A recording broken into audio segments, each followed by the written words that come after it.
rupees over a 10-year period. So for you, it does not matter. You are not losing out on anything. It's a combination of the three. And suddenly when the value of this, the first project that we did in Puducherry way back in 2014, where 600,000 bulbs were sold to consumers, suddenly a lot of states started taking notice. And that is where what I worked with Mr. Pradhan really worked, that we were able to aggregate demand and put out very, very large procurements. And today, the cost of my LED bulb is 38 rupees, down from 310 rupees. And today we have already sold more than 257 million LED lamps in the country. We have replaced, using the same model, more than 3 million LED street lights in the country. And sir, let me tell you, we are now the largest company in the world to hold street light assets.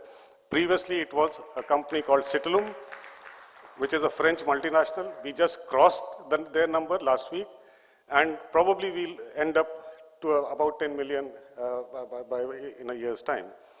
So the key thing that I want to mention is that there is the model that we are implementing, the pay-as-you-save model or a service model, is now suddenly being recognized in the country as something, as a way forward. And let me tell you why. You could do the street light project. The municipality can do it themselves as well. All they have to do is to procure LED lamps and replace them. And that has been the trend all this while in the last 60, 70 years.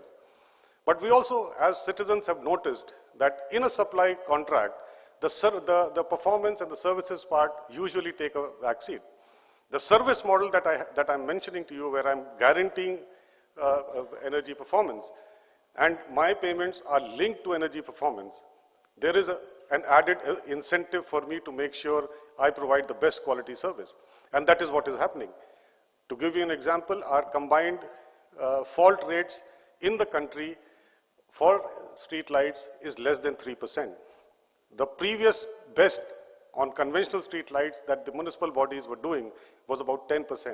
And that is in Delhi and Mumbai, which means if there is 100,000 lights, only for us it's not more than 3,000 lights that will remain off. But even for the best of municipal councils, they are far, far ahead. There are places where 30% of lights don't burn. So the policymakers have suddenly realized the value of this model, that you don't need to invest public money where you can provide, where there is energy use can be reduced, whether it is street lights, municipal water pumps, buildings, any other thing. So that's how we have started expanding our scope and scale. We have taken this model to municipal water pumps. We are working with almost 400 cities, enhancing and upgrading their water and sewage pumping exactly on the same model. We are working in about 5,000 government buildings across the country. And very recently, we have stepped into two very, very interesting areas, again using the same model. One is a smart meter, where we have put out a procurement of 5 million smart meters exactly on the same model for 2 states. And we have taken a leap of faith, sir, and we want to see you driving in an electric car in the next 3 months. And the model is very simple. If you're paying 50,000 rupees a month for your diesel car, I will take 45,000 rupees and I'll give you exactly the same service with an electric car. So we have started. So this is the power of the business model. And very quickly, when we talk to our partners, and one of them we are proud to see is here, Mitesh from Synergist. There is a great value offering of what our model provides in markets outside India as well. And the reason being, if you look at the global energy efficiency market, it's about $20 to $24 billion every year, largely coming from 3 locations, China, US, and Europe. 80% of this market is driven by subsidies, which are called ratepayer rebates, where the utilities give you incentive to buy energy efficient products. Now what it leads to is, it's a cost that the utility socializes, and if it goes on for years together, the tariffs of the consumers start to rise.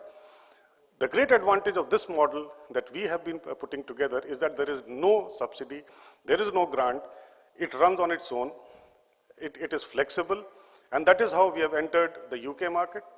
We have developed a business plan for investment of over 150 million pounds over the next 2 years. We have launched the LED bulb program, which is called the Ujala program in UK. In fact, the Honorable Minister of Power, when he visited last on the 13th of May, launched this program. And we are looking at deepening this program in UK and also taking it to other parts of the world. In fact, Ujala is also about to start in Malaysia, in a province called Melaka, on the 8th of September, and we look to expand it further.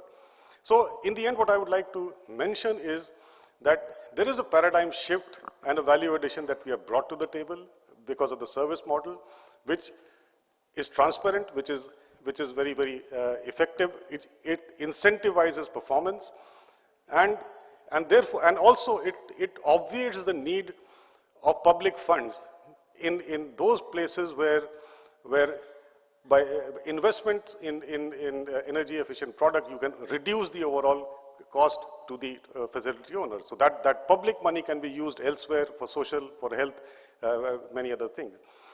So we look forward to my colleagues sitting here will be attending this session and also tomorrow. I would apologize, I have to leave today and straight after this thing.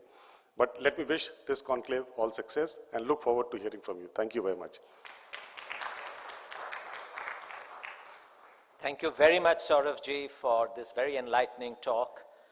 Actual business delivery models, I mean, that is the unique thing that he has shared with us. He has scripted success, and it's for us to take it up and replicate it. Thank you very much, sir. Would you be leaving? Okay, thank you.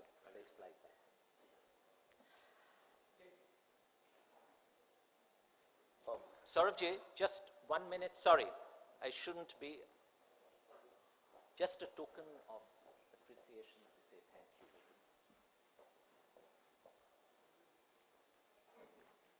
It is not a token, it's larger than a token. Thank you very much. Thank you.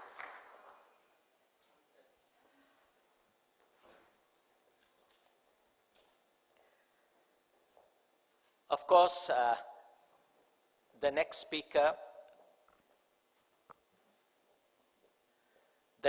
speaker who would deliver his visionary address would be Dr. Ajay Mathur. We from the chamber always and eagerly await to hear you speak, and over to you, Dr. Mathur. Thank you.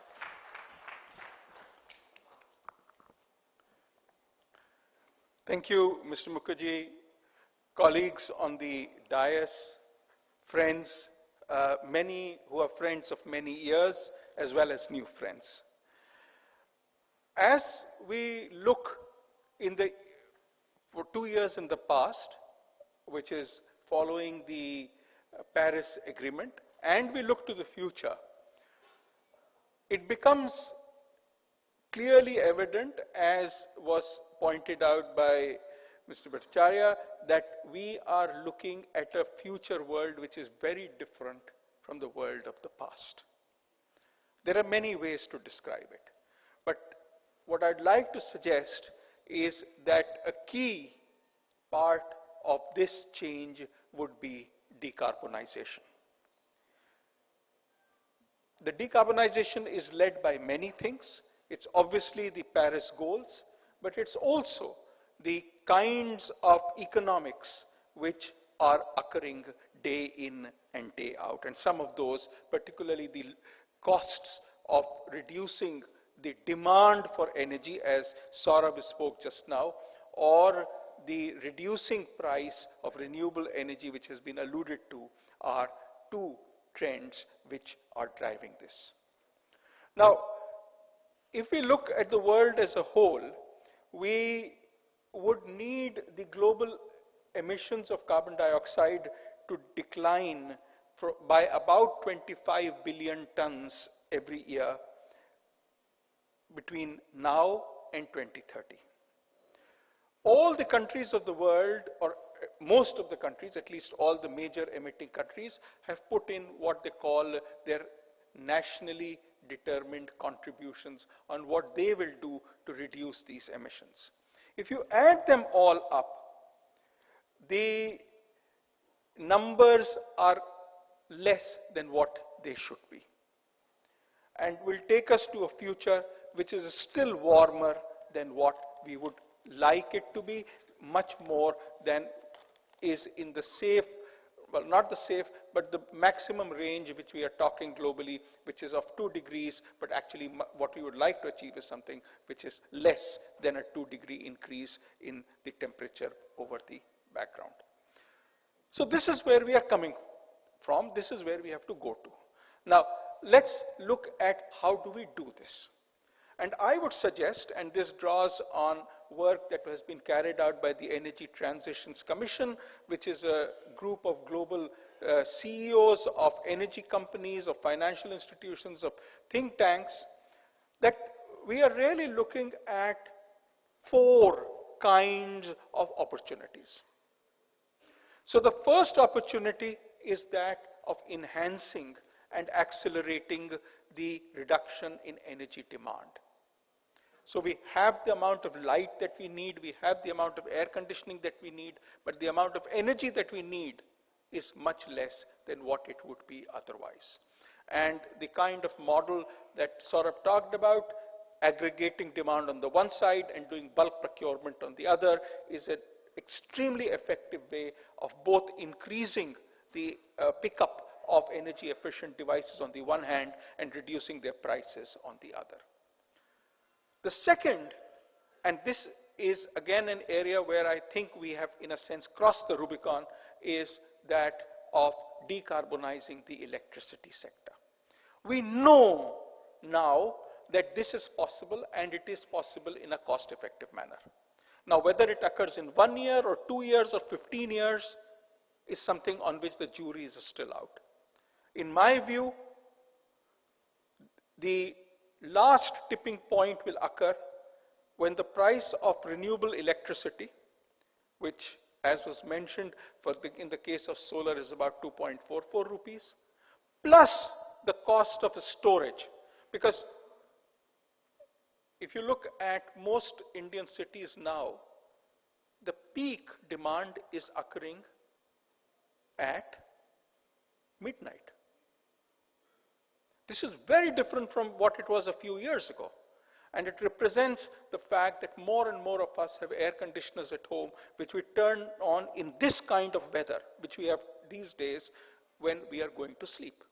And that demand is already more than the daytime demand when you have industry working, when you have commercial air conditioning working, in offices, in other commercial parts. So clearly there is no sun at midnight. The only way that this can be done is by having adequate storage.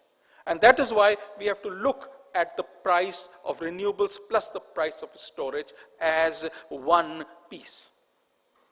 And when that price is less than the price of electricity from coal or gas, that's when I would say that the last tipping point has been achieved. As I said, this is a matter of time. What this means is that just as we have, in a sense, got the first issue on how we accelerate energy efficiency, we have also got solutions to how we will accelerate decarbonization of the electricity sector. It hasn't happened, we are not there yet, but we are well on the path to it.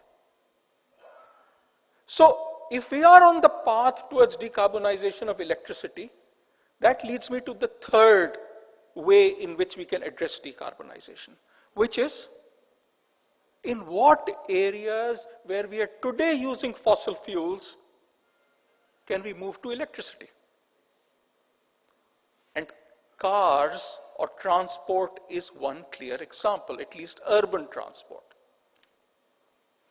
Because if I can change over from petrol or diesel to electric vehicles, we reduce our imports of fuels. Wonderful, wouldn't it be? It is the single largest outflow of foreign exchange from the country. Mr. Bhattacharya spoke about the declining PLF of power stations. The additional power requirement from this new use would mean that we would use more electricity. So in the short term, it will have a positive impact. And in the longer term, 30, 40 years, as the country moves towards renewable energy, which as I said is now almost a given, it is a matter of time.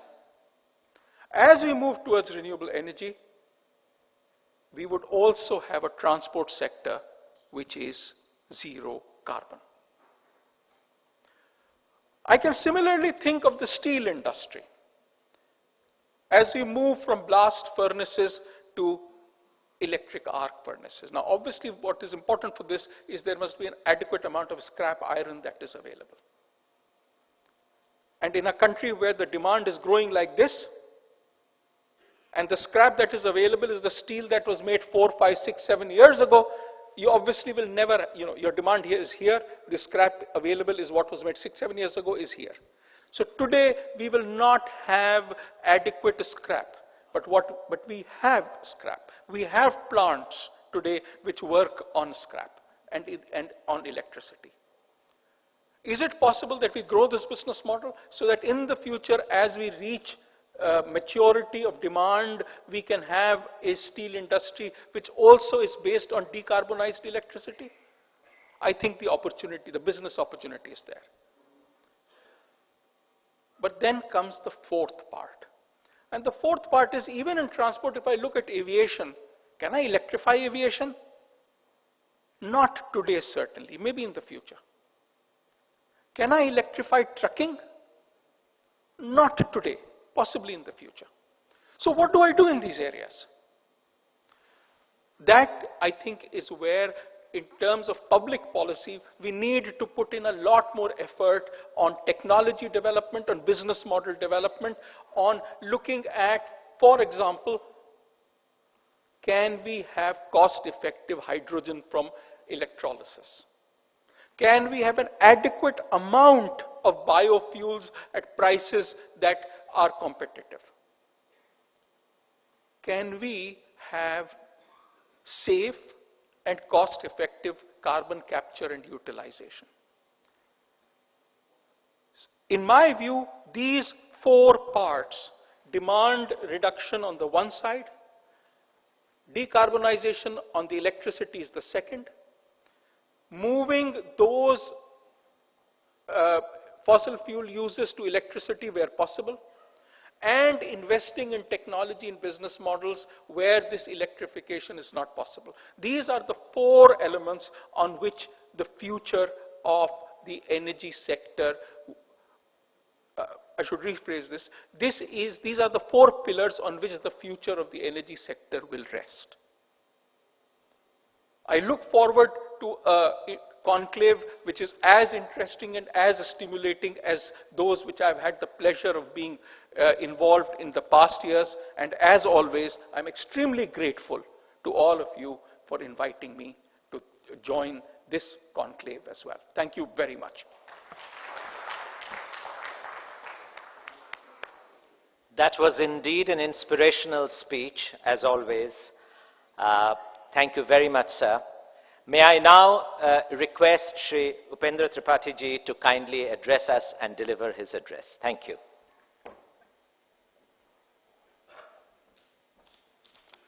Thank you. And all my friends in the dais and in front also. It's a matter of pleasure and pride to be here, particularly the great Chamber of Commerce, because once out of the airport, I asked, how old is this organization? They said 183 years. And even they have a building which is 183 years. So it's worth seeing. I think one should go and have a look. The subject is about, how disruptive is renewable energy. To that matter, I remember a teacher who asked in the class, can anyone prove that Papa is equal to Mama. And the whole class was silent. Then some young chap stood up and said, yes, I can, but I need a piece of chalk. And he went to the blackboard and wrote F is equal to ma, that is mass into acceleration, is equal to force. And F is also equal to pressure, force over area. F is equal to P over A, P is equal to F over A. So ma is equal to Pa. Square both sides, Mama is equal to Papa. Disruptive technologies. Now, renewable energy alone, I remember, in June 2014, when I was secretary, we always refer to that. One day the Prime Minister used to meet all the secretaries and we were jumping because the new Prime Minister is going to meet us. I went and I think he took a sleep. That must be my name, I think. They must have been given before. And he said, look, we are going for 100,000 megawatt. And I was hardly 1.5 months old. So I told, sir, it is very easy. I mean, we have 200,000 square kilometers of desert in Rajasthan. We have 3 million hectares of waste land. So without using any agricultural land, we can have 100,000 megawatt.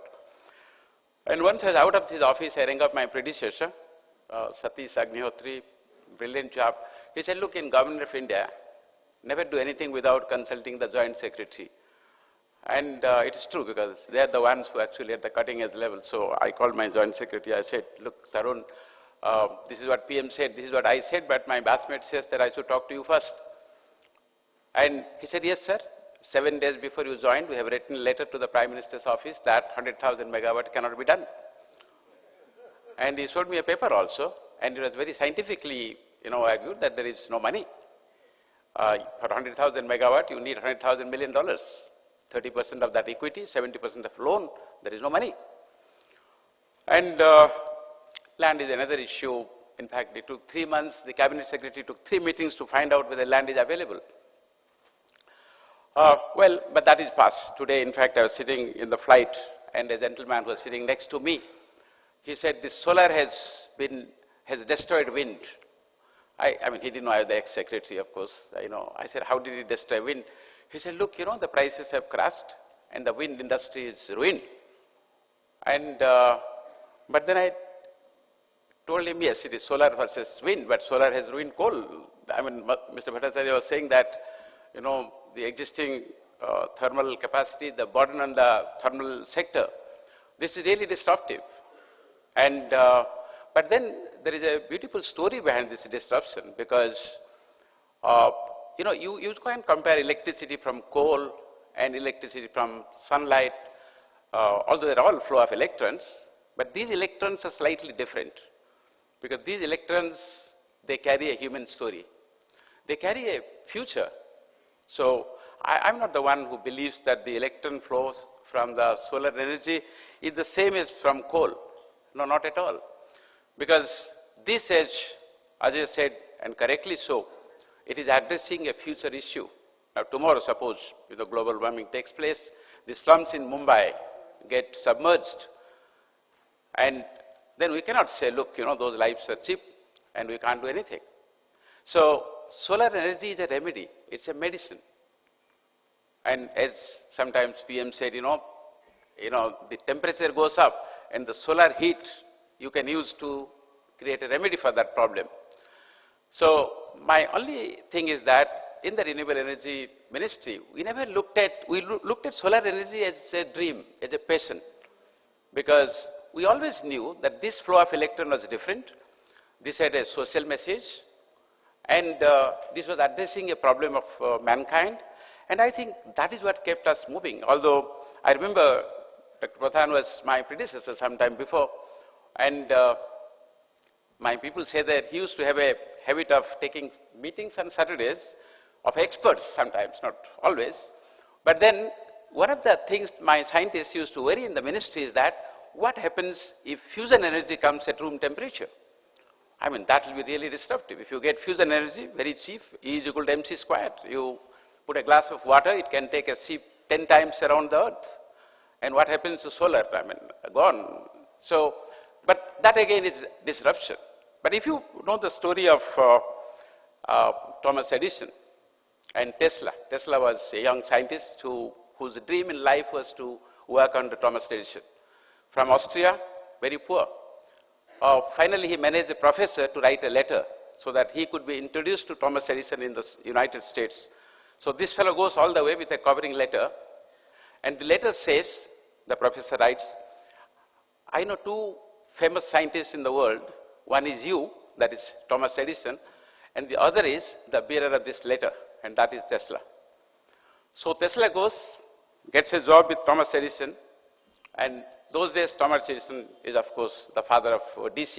You know, the DC direct current is coming, it is spreading all around, it has a promising future, it has, you know, it was disruptive in that sense.